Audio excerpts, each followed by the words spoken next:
So, welcome back to the Hubscale podcast, where we dive into the minds of security leaders all around the world. So, this week, we have a very, very special guest today with Jason Pitzen, who's the VP of Sales and Customer Success over at Rad Security. It's great to have you on, Jason. Yeah, thanks for having me. Excited to chat with you. No problem. So, for the listeners who don't really know who you are, would you like to give a brief introduction to yourself? Sure, yeah. So I am the VP of Sales and Customer Success, like you said, at Rad Security. Been here for about a year and a half now. Before this, I've spent some time at Brinka, which is a CASM vulnerability management, risk management platform. Before that, and I was in charge of customer success there and built out a team and kind of the playbook and operations there. Yeah. Before that, I was at Bug for about 7.5 years.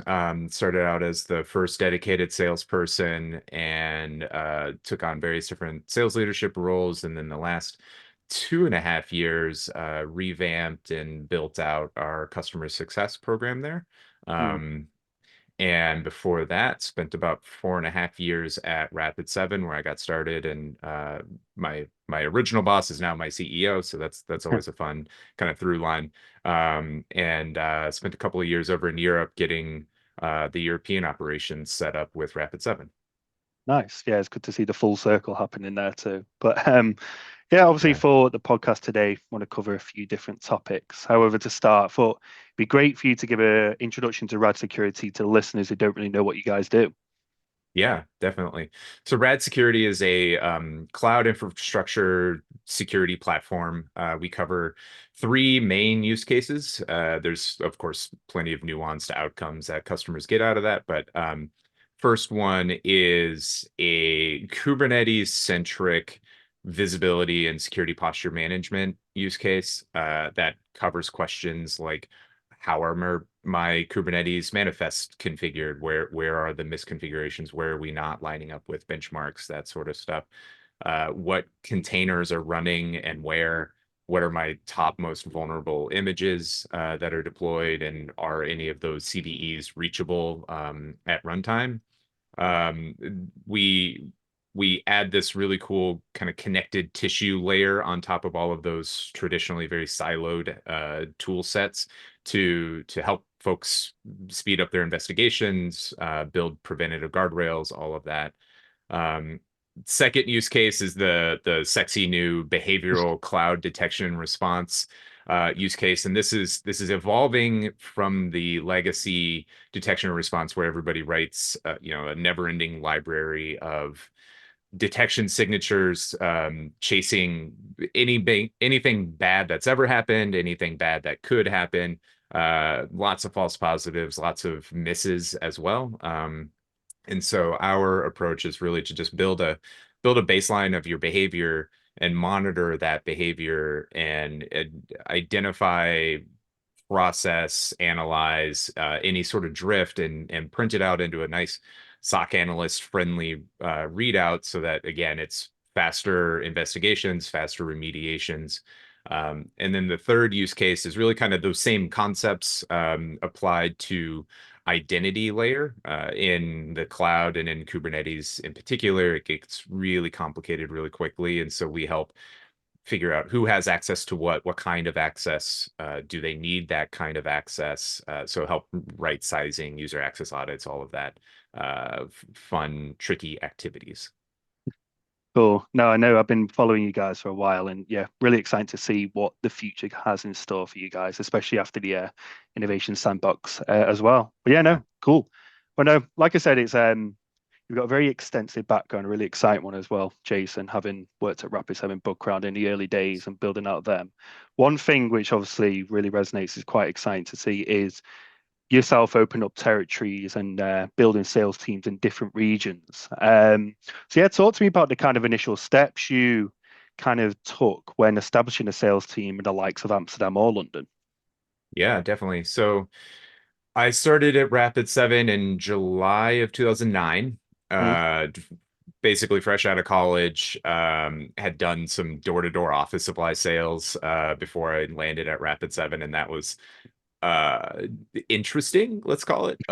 And so kind of hit the ground running at Rapid 7. And anybody that knows the Rapid 7 history, that was kind of the early days, let's call it, and has Mm, a funny reputation. But I caught some attention, and they asked me to start calling over to London, getting into the office early, calling over to London and the rest of Europe to start building out that territory with the goal of eventually moving over, assuming I was successful. And so starting January of 2010, I started getting in the office every day, every other day at 6 a.m., banging mm, out cold calls immediately, trying to, get any sort of prospecting and opportunities going, and ended up winning a few customers pretty quickly, and just kind of kept going from there, and did that until September of 2011. So about almost 2 years of every other day, super early starts sort of work, and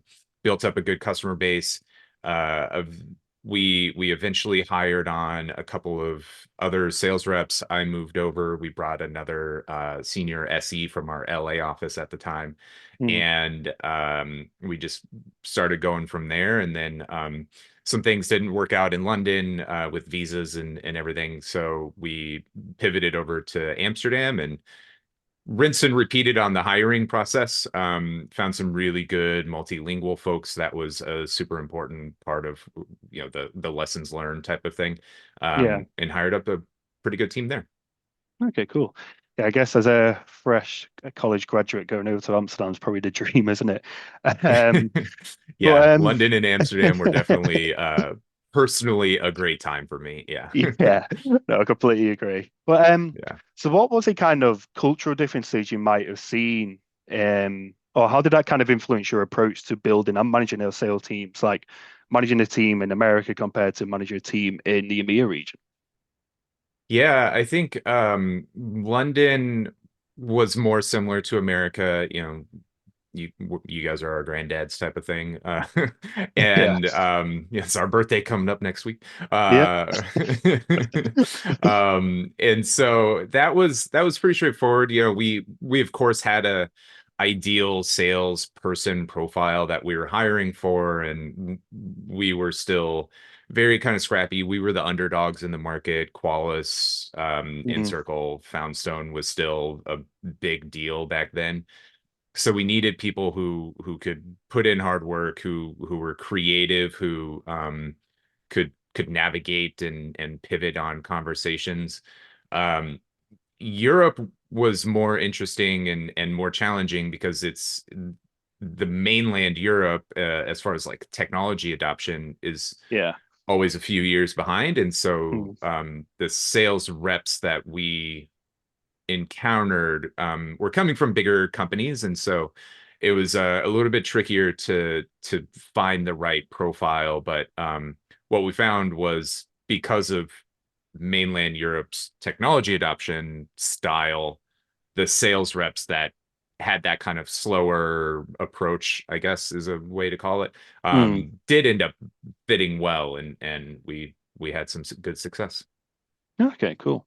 I understand. I know with we're always a few years behind you guys as well, especially with music and kind of brand, but we'll see. Mhm. In terms of the kind of brand recognition then going into a new territory, what kind of strategies would you do or to kind of build and enhance the likes of Rapid 7 in the new market?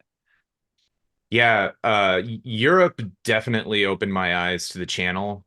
So we Mm, got as kind of aggressive as we could with a small team over there, with getting in front of distributors, resellers, really trying to, you know, prospecting 101, like find the connections, leverage those yeah. connections for intros, that sort of stuff. And the channel definitely helped. But getting out to events, InfoSec Europe, Black Hat Europe was in Amsterdam while I was over there.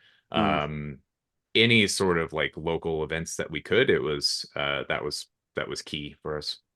Okay, cool. Perfect.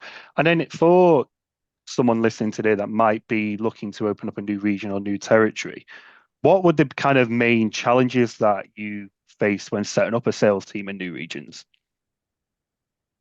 Yeah, you gotta, like, if you're coming from America over to Europe, Mm. there's all sorts of labor protections and that sort of stuff. So really interview well, nail down your profile, have that intestinal fortitude of this is a soft yes, so that's probably a hard no, really, because you can't, for better or worse, you can't get rid of people very quickly like you can in America if they're not working Mm. out. So um that's probably number one. Number two is really make sure you you are approaching your go-to-market strategy the way that the customers are operating over there. So Mm. in Europe, like I said, it's very reseller, very channel heavy.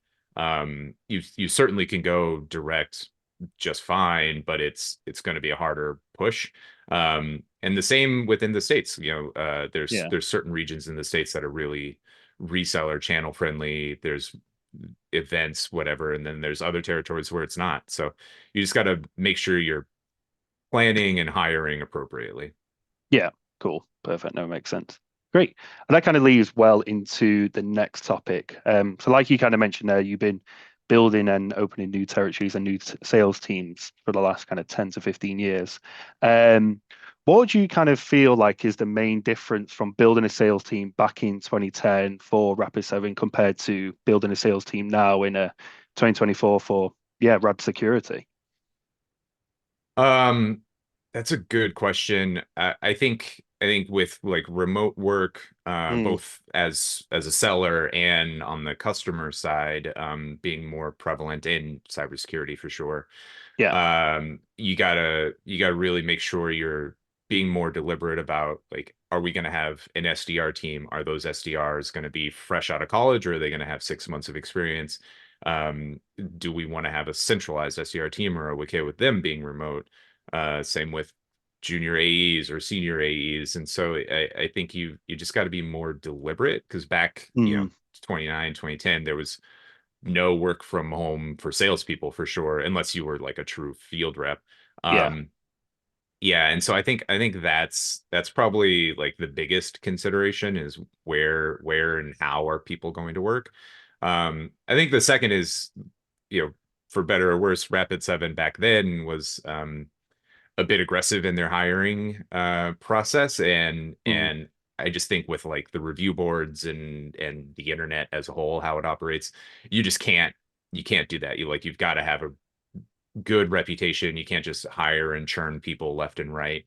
And so you got to be more deliberate in your interviewing process and make sure you build Yeah. out that profile.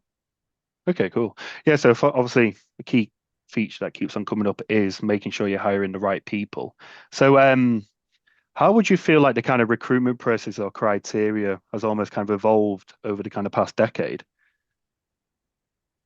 It could be my own personal view on things, but I feel like Yeah. there's definitely a bit of a slant to, at least for earlier stage companies like we are, of Hmm. hiring more experienced folks that can hit the ground running, Yeah. can navigate sales cycles, that sort of stuff, which is great. But there's a personal spot in my heart for fresh out of college kids who don't know what they're doing and Mm. just need a job, right? So I think it would be great if we could, as an industry, get back to that place. But again, maybe it's just a matter of maturity and size of your company.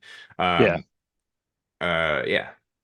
Yeah, no, I completely agree. I feel like with obviously with Rad Security, the size of the team you are, the kind of growth you're about to go on, you obviously want to get the people who can come in and hit the ground running a bit quicker. And then in terms of like I say, if you are going to go and hire an individual, what do you reckon the kind of key differences in training has kind of changed as well compared to like the likes of when back in 2010?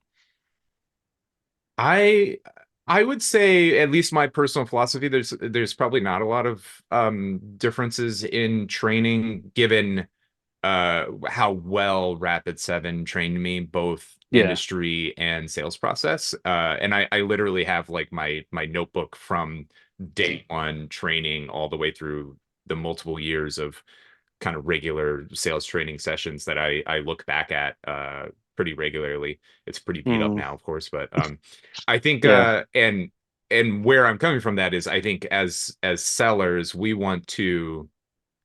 we want to be able to speak to our customers' actual challenges and actual life, right? And Yeah. if we don't understand the industry, if we don't understand the outcomes and potential friction points that our and other solutions, whether they're competitive or complementary or just completely disconnected, if we don't understand that nuance, then we can't really speak to them, and then we're gonna always be kind of outsiders. And so I Yeah. really try to do a lot of heavy industry, big picture training on top of the sales motion training. Yeah. Okay, cool. And then obviously, I guess a big feature of compared to back in 2010 to now is the advancement of technology and especially AI, which seems to be a very, very hot topic on all the cybersecurity kind of models today. Yeah. So what kind of role do you think AI or automation play in today's sales team that were kind of not present back in the day in 2010? For sure, outbounding, that's kind of a obvious one. There's tons of platforms that have popped up that do various approaches to outbounding. I think I I believe what's going to happen at some point is there's going to be a platform where you can create kind of virtual sales reps, and this probably already exists, right? But Yeah. you know, rad security suddenly goes from me and one other guy outbounding to we have 25 email virtual reps outbounding with like highly tailored messaging, highly um, customized type of messaging, and all we're doing as the operators is just queuing up emails, which I Mm, think for our poor prospects, like that's going to get really frustrating, and who knows what the ROI of that is going to be. But I think that's going to be a tool that AI produces for sure. I think the to the point on training, I think AI, LLMs, whatever you want to call them, are yeah. going to help summarize customer businesses, their potential pain points, our competitive solutions. All of that is going to help onboard reps faster because we either can create content more easily because of that, or we can just point them, hey, here's our corporate LLM to answer any of your questions. Go study with this for a couple of weeks. And I think that'd be an actual like good output of Mm, AI and LLM. okay, cool. No, I really agree with you there. Apologies, but yeah, the kind of obviously you got a really unique background, Jason, building out teams not only on sales but also for customer success.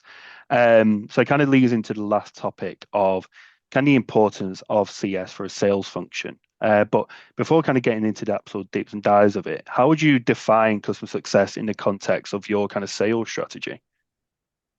Yeah, I definitely am on the revenue focused CS side.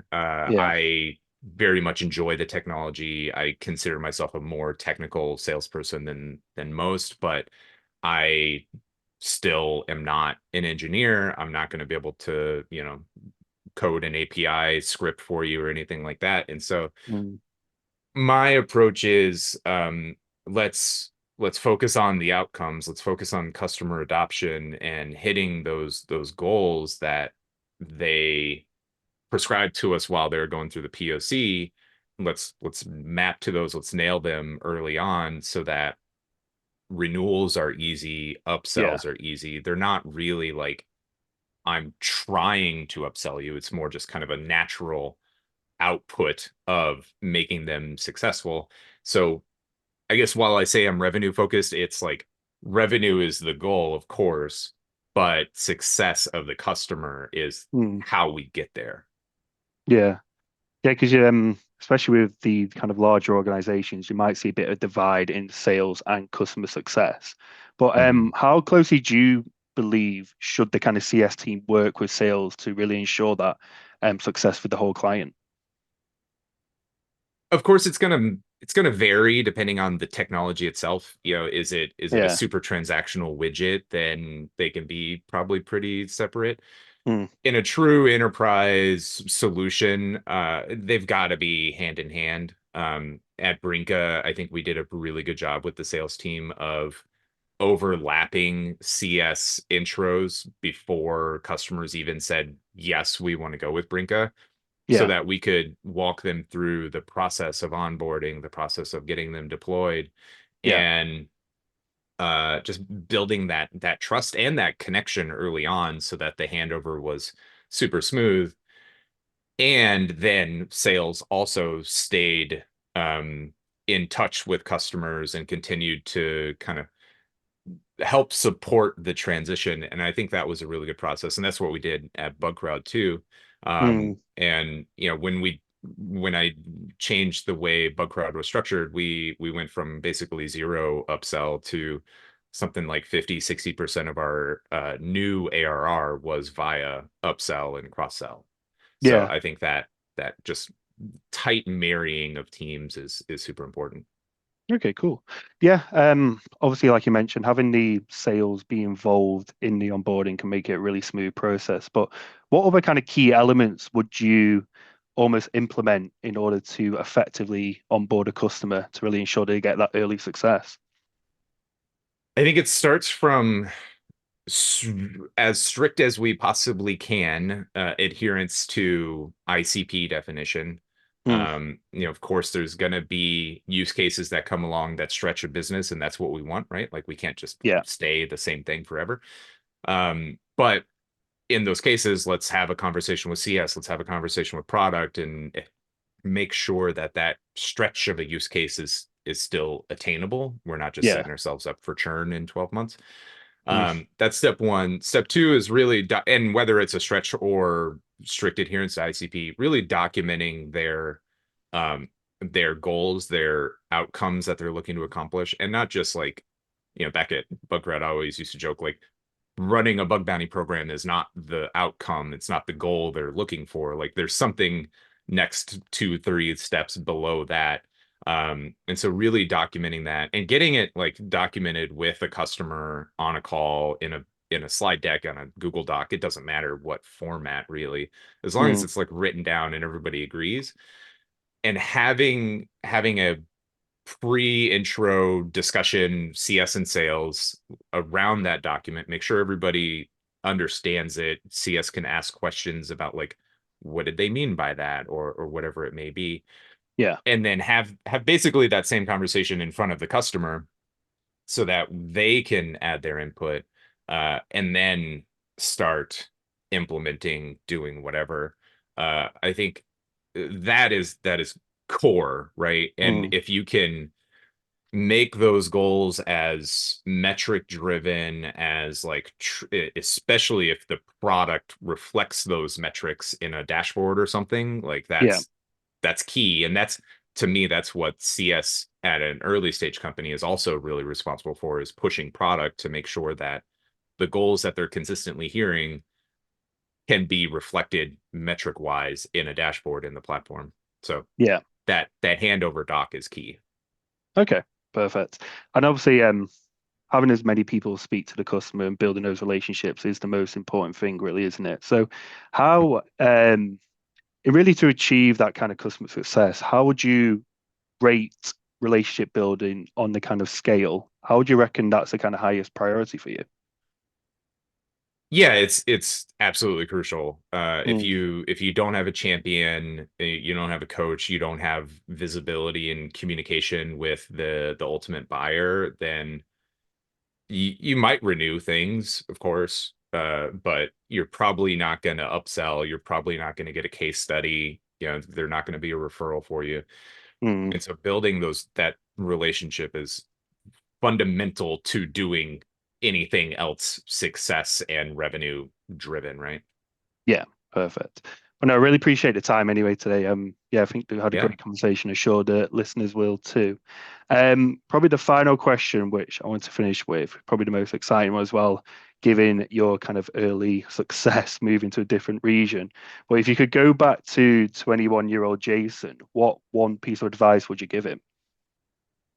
Yeah, I think I was thinking about that this morning. I think there's maybe two or three. One is maybe be a little bit more selfish and focus on crushing the sales process consistently inside and out. I was good at it for sure, but I started, and this is how I've always been through every job, like really started looking at like leadership roles early on, and like helping Mm. coach the team and helping like correct cold call mistakes or whatever it may be that I heard, right? Yeah, And I think that's great. Of course, look where I am now, but like I think if I had done that, I could have maybe captured 10% more revenue and hit yeah, higher accelerators, whatever, right? So I think that's one. Number two is if you do get the opportunity to move abroad, absolutely do it, regardless of family situations or anything. Like it is, if you can, of course, like if you have really strong family situations, don't, but like mm, it is absolutely a resume builder. It's absolutely a life builder. Experiencing a completely different culture, not just like moving from Boston to San Francisco, but like Europe, Amsterdam is completely different. And then when you are over there, travel. I yeah, definitely like explored London really well, but I did not explore mainland Europe very well. So that's like the one regret I have. yeah. Okay, cool. And then actually the final question, where did you prefer, London or Amsterdam? uh, London for two reasons. One, Amsterdam, they all speak English just fine, so it's fine. But Yeah. I personally felt kind of like a jerk for like only learning a few Dutch words, right? And I just Mm. like I was like, I live here, I should know more, but I just never did. Um, and then two, I'm kind of a tall guy. I'm 6'1". Yeah. So in London, I was very tall, and in Amsterdam, I was pretty short. So Mm. like that bruised my ego a little bit. No, I completely agree. As a northerner, I'd probably say Amsterdam's a lot better than London, but I'll leave that one with you, Jason. But no, I really appreciate your time today. I'm sure the listeners will do too. But no, it's been an absolute pleasure. And yeah, excited to see where Rad Security goes this year and what you guys have in store. Awesome. Thank you so much. It's been a good time. Thank you.